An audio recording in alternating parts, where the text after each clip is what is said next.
السلام علیکم ګرانو کتونکو نن زه تاسو سره د پیښور لوکل کاني چې پاغي کې مختلف سيزونه تیاریږي او خرڅيږي چې کم د پاره پیښور په کانو کې ډیر مشهور دي او ډیر خسته کاني جوړیږي. راځي نن تاسو سره زه د دې ټولو 1 by 1 ډیټیل شیر کوم. په دې کانو کې ډیر خپل لذت او ډیر خپل ذایقه کلیپس تاسو کتل. راځي چې ډیټیل کې اوس وګورو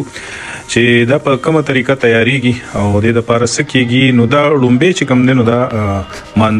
مانتو راغله د پیښور ته د افغانستان نه او کله چې دروس او د افغانستان جګړه شروع شو نو دلته زیات تر د افغانستان خلک شفت شو پیښور ته او د اغیزان سره د مانتو د هغه ځاینا راړو. دلته کې مانتو ډیر زیات مشهور شو او اوس چې نو د پیښور لوکل خلک هم چې کوم نو دا کاروبار کوي په صدر کې او په خار کې. دا به زیات تر په کارخانو کې او بورډ بازار کې دا مانتو د دې هوټلې شروع شوه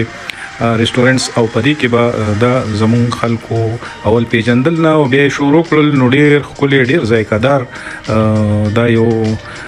دغه تیاری دی کې چې تاسو وګورئ نو مختلف سيزونه پدې کې څوک پکې دال واچي څوک پکې مختلف چټنیانه یو شی بل شي او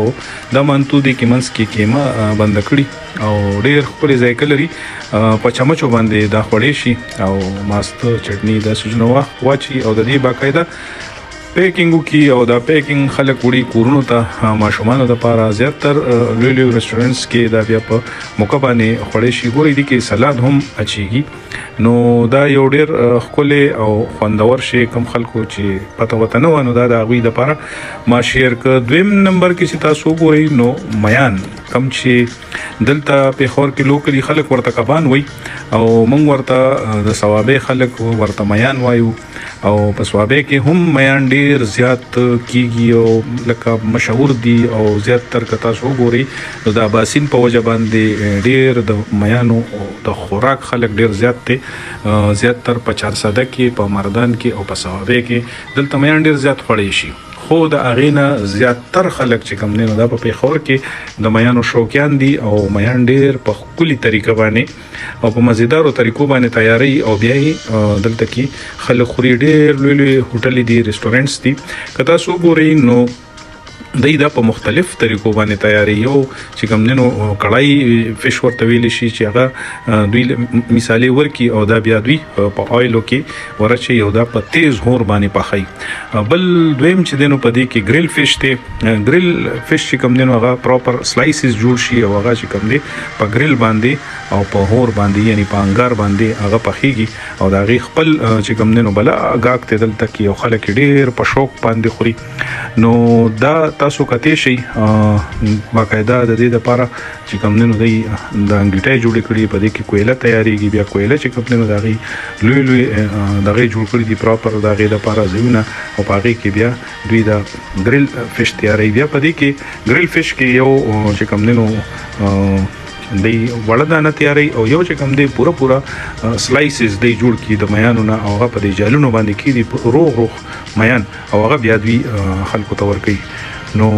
راځي چې مخکینی ویډیو ګورو چې پاغي کې سکیږي.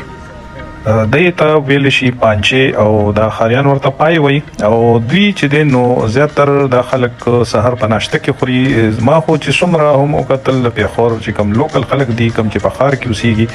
نو دا دغه یو ډیر زیات خپل خوراک ته چې غي په سحر ناشته کې دا روغواړي وسره چولې روغواړي او پانچه روغواړي او دا بیا دی ناشته کوي په کور کې. او زمون چې کم لوکل خلک دي د کلو خاص کر لکه دي ځای کې چې کم نږدې کلی لګي شو پلوسای شو سپینه وړې شو تاکال شو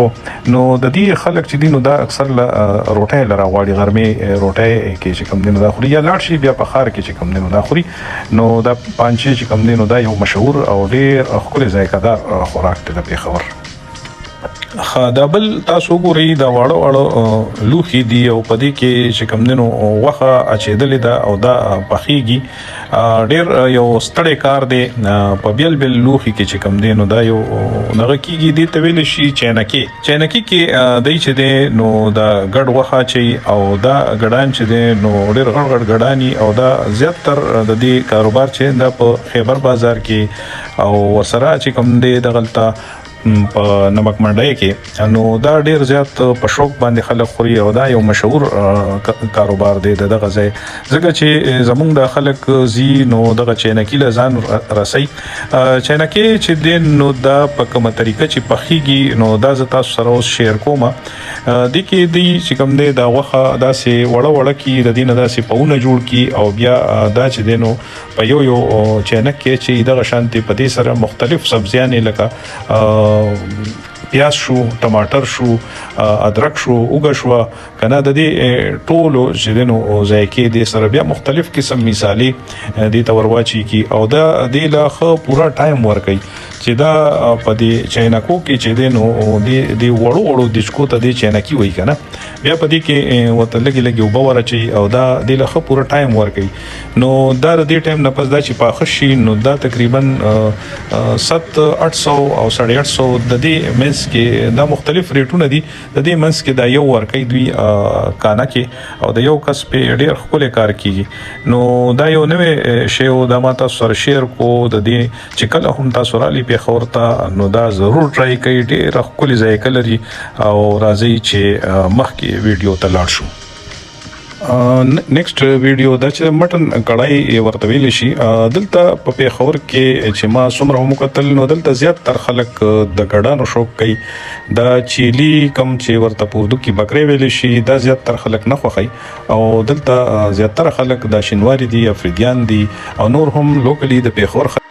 نو دوی زیات ګډان خوخي دا چيلي او کم چې موږ ورته پیسان وایو دا نه خوخي ما د نورو ضلعو کې هم د صوبې وکتل نو دلته زمونږ کتا سو ګوري ک سواد ته ک وسره چې کم دی نو 400 د مردان د ثوابه ده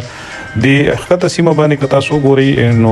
داسې نو خار وسره چې دی نو بیا کوهاټ د کوهاټ نخته تربنو پوري نو زیات تر په بازارونو کې ګډ ډیر کمی وسره بس زیات تر د چيلي کم ته چې موږ بکرې وایو په اردو کې ورته مختلف نمونه وته اخلي سو کوته بیزا ورته وایي سو کوته چيلي وایي سو کوته پیسه وایي کنه نو دا چې دی نو دا زیات تر ما چو قتل نو دا دلته پدې په خور کې خاص کر بیا کتا سو ګوري نو دا زیات د دغه نه د تورخم نه بیا لنډی کوتل نه بیا کارخانو پاټک سره بیا چې کم دینو دلته یونیورسيټي روډ ته چې راشي نو تاسو ګوري دلته کې چرسي دی دلته خیبر شینواری دی کنه دا ټول دی ګډان علالي او زیات تر بیا تاسو نمک مړې تلاړ شي یا خیبر بازار تلاړ شي الته هم چې څومره کړهو ولدي نو زیات تر دی د ګډانو کاروبار کوي نو د دې ریسیپي چې کم دینو دا تقریبا هر چا لورځي او په مختلف طریقو باندې دا پخېږي نو دا یو د کړای دغه دی تاسو سره می شیر کو وګوري خونتي والی کله هم چې په خور ترالي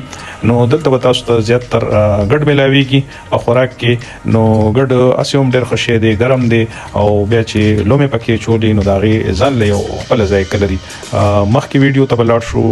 راځي ما سره اوسئ دا کباب کېږي د ټیم کې او کتا سو ګوري نو کړه چې دینو په هور باندې پروت دی او خستا کباب جوړیږي په پیښور کې چې مونږ کله هم کباب خورلې دي نو زما په خیال چې چاته هم دا تکلیف نه جوړ چدلې یا خېټه خراب کړي یا د باندې الټیانې لګېدلې یا د تسنور صدا سي تکلیف راغلي ځکه چې ما زه چې نورو کومو ثبوت هم تلېما نو کله ما تاسو مسله جوړه کی کباب کله را تاسو جوړه کی خو یا هو د دې ځای د اوبو وجدا او هر څه فرق چي دي نو کباب داسې یو شی دی چې دا زما په خیال چې تازه وخانی او دی وخه کې هم مختلف سيزونه چيږي نو چې پراپر کې منی کنه نو زما په خیال باندې دا خوراک نه پکا ولې چې دا مختلف سيزونه دي کې واچيږي نو بیا د ازمه شکایت ډیرو خلکو ته جوړیږي نو زیات تر خلک خو ازمول شي خو چې کله دا عمر د سړی د 500 نه واړیږي نو بیا لکه په خوراک کې احتیاط پکاري ځکه دا هیوی خوراک ته او ارسو کې نشي دا کولی خو کباب چې کوم دی نو د پیښور ډیر ښکلي کباب وي، ډیر مشهور کباب وي او بیا په مختلفو علاقو کې مختلف کباب چې دی نو هغه مشهور دي په هر ځای کې چې کوم دی کباب کیږي نو هلته کې تاسو وګورئ نو په مردان کې د شنکر کباب ډیر زیات ښکلي کوي. که تاسو وګورئ نو د توت کړی بیا په شاباسګړه کې د کبابو کړی ډیر مشهور دی. بیا داسې که تاسو راشئ په پیښور کې نو د جلیل کباب چې هغه بهر ملکونو ته هم ځي او بیا په پیښور کې هم مختلف علاقو کې مختلف کباب ولدي چې د هغې ډېر ښکلي کباب وي او کباب چې دی نو دا ارزان خوراک دی. خیر نن سبا خو چونکې دغه ریټونه ډېر زیات شوي دي د غوښې د کیمې دې د وجې نه د کبابو ریټ هم دغه شکل چې موږ په کالج کې وو نو موږ به کباب یو پاو کباب او روټۍ به راواغېستل نو زموږ به پرې ډېر ښکلی کار کېده. نو کالج زمانه کې به هم موږ کباب په شوق باندې خوړل. په نوښار کې به زه وم نو هم به ما کباب خوړل او که دلته په پیښور کې به هم نو ما به زیاتتر کباب ډېر زیات په شوق باندې خوړل. کباب هسې هم ښه شی دی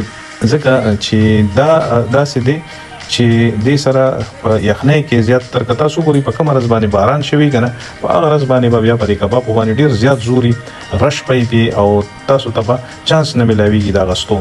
نو کباب ډېر ښکلی ذایقه لري او خاص کر د پیښور کباب چې خورئ نو کله هم که پیښور ته راشئ نو تاسو یو ځل ټرای کوئ چې کوم ځای کې هم خورئ خو د پیښور کباب لکه که تاسو تارو جبه کې خورئ نو د هغې خپله یو ذایقه ده. که تاسو راشئ او دلته په 400 روډ باندې خورئ دغلته تورې کباب وي مختلف داسې چې راشي ورسک روډ باندې نو مختلف ځایونو کې مختلف کبابیان او ډېر ښکلي ښکلي کباب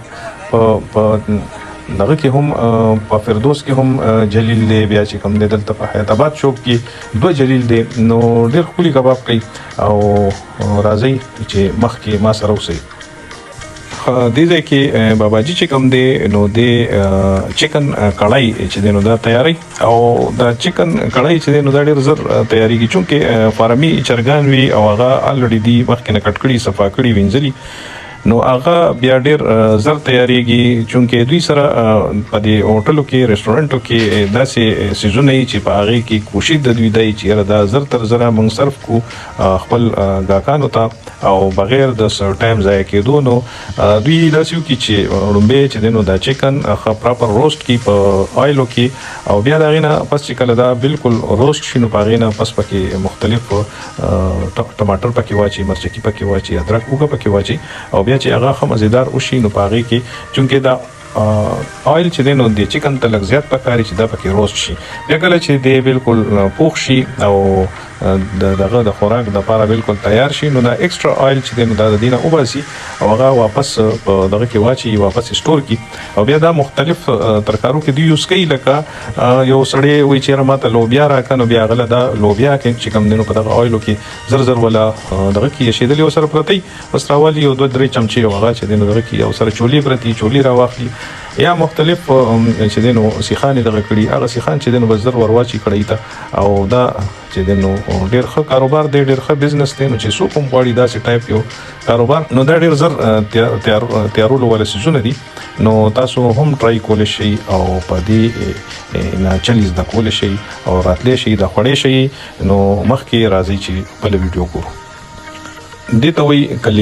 کلیجي کاروبار هم ځای په ځای خلک کوي او ورکوټې غوندې سیټ اپ وي او دې کې چې دی نو دوی اکثر له د غټ څاروي کلیجي راواخلي د وړوکي څاروي کلیجي راواخلي او ځان سره سټور کې کېږدي او بیا د دې نه علاوه بیا دوی لږ د دې نه دا کلیجي راخلي او په دې دغه کې خپل کړاهي کې معمولي غوندې دې له تاو ورکوي او بیا په سایډ باندې کېږدي بیا د هغې نه پس د ګاهک په دغه باندې دوی ډیمانډ باندې چې کوم دی نو څوک وایي ماله د 100 روپو څوک وایي ماله د 150 روپو څوک وایي ماله د 200 روپو نو په هغه حساب باندې دوی لګي او د دې نه لږه رابیلي او بس صرف غوړي ور واچي تازه او پای کې ولړي او بس داري کې پلیټ تر واچي زما په خیال په 15 منټه کې د دې کس د خوراک تیاریږي او دا ورته په کاسو کې ورکي نو ډېر ښکلی خوراک دی ډېره ښه ذایقه لري که چاته هم دا تجربه نی نو چېرته هم کېناستی شي او دا ټیسټ کولی شي تازه کلیجي مزیداره او ډېر ښکلی ټیسټ لري. ډېره مننه شکریه والسلام. دغسې د نورو ښایسته ویډیوګانو دپاره زما چینل لایک کړئ او سبسکرایب کړئ. والسلام.